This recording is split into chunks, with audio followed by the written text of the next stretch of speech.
नमस्कार दोस्तों, स्वागत है आपका हमारे चैनल पर केजीबी इंजीनियर्स में। जब भी हमें सटीक टेम्परेचर कंट्रोलर चाहिए होता है, हम पीआईडी कंट्रोलर का इस्तेमाल करते हैं। आज इस वीडियो में हम हनीवेल के DC1040 ऑटो ट्यून कंट्रोलर के बारे में बात करेंगे, जिसमें हम पीआईडी कंट्रोलर के पूरे प्रोग्रामिंग और उसकी parameter setting step by step live देखने वाले हैं।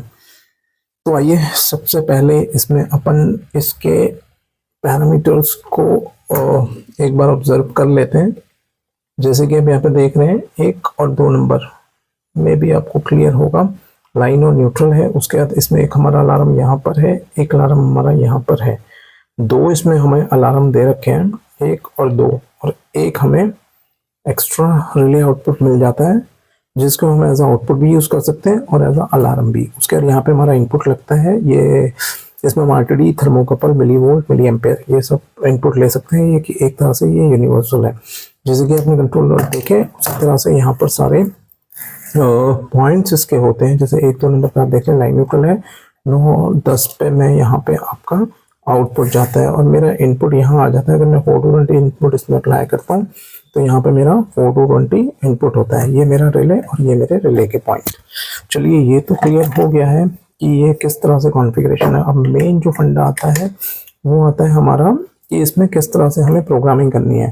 तो एक बार आप दोबारा से देख लीजिए। जब ये इसकी नॉर्मल स्क्रीन है, यहाँ पे ये देखिए इसकी नॉर्मल स्क्रीन है। अभी इस पे इनपुट कनेक्ट नहीं है, इसलिए -25 या NNN करके एक वैल्यू आपको दिखाई दे रही है। अभी करना क्या है कि हम इसका सेट दबाएंगे और इस पे क्लिक कर देंगे एक बार, तो आपका ये एक्चुअल इनपुट पे आ जाएगा। इसमें बहुत सारे लोगों को जनरली प्रॉब्लम्स होते हैं, तो आप इसमें प्रॉब्लम ना करें। एक बार मैं दोबारा आपको बता देता हूँ। ये हमारी एक नॉर्मल स्क्रीन है, ठीक है। तो हम सेट दबाएंगे, एक बार इसमें क्लिक कर देंगे तो ये ऑटोमेटिकली हमारा इनपुट पे आ जाएगा, ठीक है।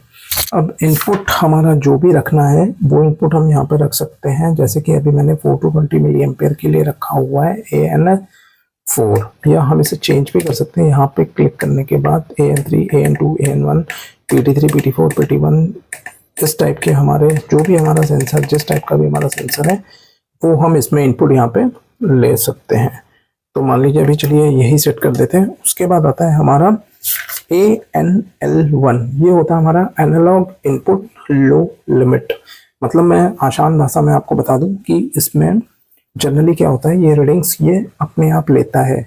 जिस भी कंट्रोलर्स की हर वैल्यूज में ये रीडिंग्स ऑलरेडी पड़ी रहती हैं। हम इसे कभी कम ज़्यादा करने की कोशिश ना ही करें तो ज़्यादा अच्छा है, क्योंकि अगर हम यहाँ से अगर इसको छेड़ते हैं तो ये कंट्रोलर डिस्टर्ब हो सकता है। क्योंकि ये जो वैल्यूज पड़ी रहती हैं ये एज पर सेटिंग्स होती हैं। ऐसे ही आपका ANL1 और ANH1 होता है, ठीक है। उसके बाद आता है आपका DP का मतलब सबको ये पता होगा, डेसिमल पॉइंट होता है। इस पॉइंट को आप यहाँ से उठा के यहाँ भी डाल सकते हैं, यहाँ भी डाल सकते हैं। मतलब आप जहाँ रखना चाहें वहाँ आप इसको रख सकते हैं। उसके बाद हमारा अगला पॉइंट आता है LSPL। यहाँ पे हमें अपना जो भी हमने इनपुट यूज़ किया है उसका लो लिमिट या तो 0 है तो 0 डालेंगे, और USPL होता है हमारा अबव रीडिंग, जो भी उसकी मैक्सिमम रीडिंग है। जैसे आप कोई लेवल का कंट्रोलर लगा लें तो उसमें 0 से 100 के बीच में आप यहाँ पे वैल्यू डालेंगे, ठीक है। उसके बाद हमारे पास आता है ALD1, अलार्म मोड सिलेक्शन, ठीक है। अलार्म मोड सिलेक्शन का मतलब यह है, इसमें ALD1 और ALD2 होते हैं। तो हम इसमें 2 अलार्म अपने यहाँ पर डाल सकते हैं। अलार्म से मतलब हमारा ये है कि हमें अलार्म किस उस पर रखना है। इसकी एक लिस्ट भी आती है इसके मैनुअल में। अगर पॉसिबल हो पाया तो मैं वो लिस्ट यहाँ पे शो कर दूंगा।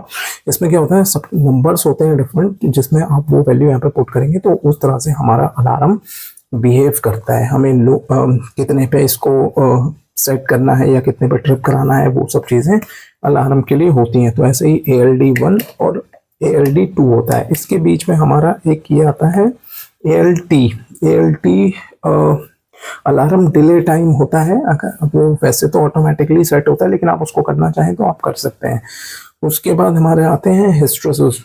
हिस्टेरेसिस में हम क्या कर सकते हैं, हिस्टेरेसिस में आप जो भी आपका अलार्म लगा मान लीजिए आपने कोई सेट पॉइंट डाल दिया 32 पे वो ट्रिप हुआ, अगेन वो स्टार्ट, जैसे हम यहाँ पे 1 डाल देते या यहाँ पे हम 1 कर देते हैं, हमने यहाँ पे 1 सेट किया, तो वो अगेन जो स्टार्ट होगा हमारा 31 से स्टार्ट होगा, मतलब 32 पे ट्रिप हो जाएगा लेकिन स्टार्ट 31 पे होगा, मतलब 1 डिग्री का उसको हिस्टेरेसिस मिल जाएगा।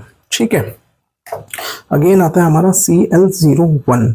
ये पैरामीटर जनरली है, इसमें इसको चेंजेस करने की जरूरत नहीं होती है, लेकिन फिर भी मैं इसके बारे में बता देता हूँ। ये एक तरीके से कोई इसके बारे में बात करता नहीं है। ये कंट्रोल आउटपुट लो कैलिब्रेशन होता है। ठीक है, जैसे कि हमारा मान लीजिए हम इसमें कोई हार्ट लगाते मतलब मिली एम सोर्स लगाते हैं, तो उस केस में क्या होगा कि 4 मिली एम्पेयर के ऊपर जो हमारी वैल्यू आ रही है वो अगर प्रॉपर नहीं आती है, तो उस केस में हम इसकी वैल्यू को 4 मिली एम्पेयर प्रॉपर सेट कर सकते हैं। उसके लिए CL01 जनरली होता है। एक इसका एक पैरामीटर और होता है CS01, ये हाई के लिए होता है और वो लो के लिए होता है। ठीक है, ये जनरली इसके काम है। उसके बाद PY05 आता है, ये प्रोसेस वैल्यू ऑफसेट होता है। मान लीजिए आपकी जो प्रोसेस वैल्यू ये चल रही है लेकिन एक्चुअल में ये है नहीं, तो हमें इसे कम या ज़्यादा करने के लिए हम PY05 का यूज़ करते हैं, PY05 का यूज़ करते हैं। ठीक है, उसके बाद आ जाता है हमारा यूनिट में एज पर जो भी आपने इनपुट लिया है उसके हिसाब से यूनिट आ जाएगी। अगर मैं टेम्परेचर लिया तो सेल्सियस है, अदरवाइज डिफरेंट हो जाएगा। उसके बाद एक पैरामीटर आता है PYFT, process value digital filter time होता है। इसको भी चेंज करने की ज़रूरत नहीं है। ये भी क्या है कि एक तरीके का फिल्टर की तरह काम करता है। जैसे आपकी कोई वैल्यूज चल रही है, उसमें किसी तरह का ओवरशूट आता है, तो ये उस ओवरशूट को रोकने का काम करता है। इसकी वैल्यू को थोड़ा ज़्यादा भी कर सकते हैं, तो उस केस में क्या होगा कि ये 2 सेकंड ना होके 4 सेकंड या 5 सेकंड के फ्रेम्स लेगा, तो उस केस में ओवरशूटिंग की वैल्यू को एडजस्ट किया जा सकता है। उसके बाद OBD आता है। इसको हम 2 चीज़ कर सकते हैं। ये एक तरीके से डायरेक्शन आप कह सकते हैं, या तो आप इसे कूल कर सकते हैं या हीट कर सकते हैं। मतलब ये एक तरीके से डायरेक्शन पैरामीटर है, ये डायरेक्शन चेंज करने के काम आता है। OPAD जनरली हम ऑन करते नहीं है, ये आउटपुट एड्रेस एडजस्टमेंट होता है। उसको एडजस्टमेंट करने के लिए पैरामीटर होता है, इसको ऑन या ऑफ कर सकते हैं, जनरली ऑफ ही रहता है। उसके बाद नेक्स्ट पैरामीटर आता है हर्ट्स तो जनरली 50 हर्ट्स ही रहते हैं। तो ये बेसिकली इसके कुछ पैरामीटर्स हैं, होपफुली आपको समझ आए होंगे। इनसे भी अलग कुछ पैरामीटर्स और भी होते हैं। ये डालने के बाद आप सेट प्रेस करते हैं। अगर आपने AL1 जो अलार्म आपने डाला है, ALD1 की जो वैल्यू अंदर डाली थी, उस वैल्यू के लिए ही ये AL1 होता है। अब इस AL1 पे क्या होगा, आप जो भी वैल्यू डालेंगे उस पे वो हमारा अलार्म काम करेगा। ऐसे ही AL2 होता है और AL1 होता है। सेम आप अगर इस सेट बटन को दबाए रखेंगे तो यहाँ पे आप इसमें P, I और D की वैल्यू डाल सकते हैं एज पर योर कंडीशंस, या फिर जो आपका पॉइंट चल रहा है उसके अकॉर्डिंग। ये लॉक का पैरामीटर होता है, लॉक लगाने की इसमें ज़रूरत आपको है नहीं। अब जनरली क्या है, देखिए जैसे ये रीडिंग अपनी चल रही है, ठीक है, तो इसमें हम क्या कर सकते हैं, एक ऑटो का भी ऑप्शन अपने पास होता है। आपने एक बार सेट दबाया तो ऑटो ट्यून आएगा। अब ऑटो ट्यून पे आप यस अगर कर देंगे और सेट दबा देंगे तो ये आपका ऑटो ट्यून स्टार्ट हो जाएगा। जो भी मोस्टली वैल्यूज हैं कंट्रोलर की वो ऑटोमेटिकली ले लेता है उस केस में। मतलब इसमें कुछ साइकिल्स लगती हैं, उस साइकिल्स के बाद ये वैल्यूज ऑटोमेटिकली ले लेता है।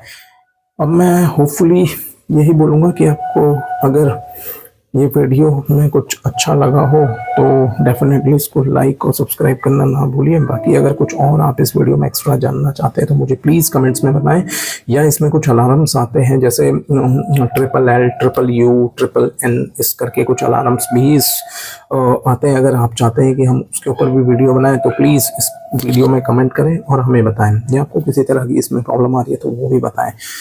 होपफुली आपको वीडियो अच्छा लगा होगा। तो मिलते हैं फिर किसी अगले वीडियो में, तब तक के लिए बाय बाय।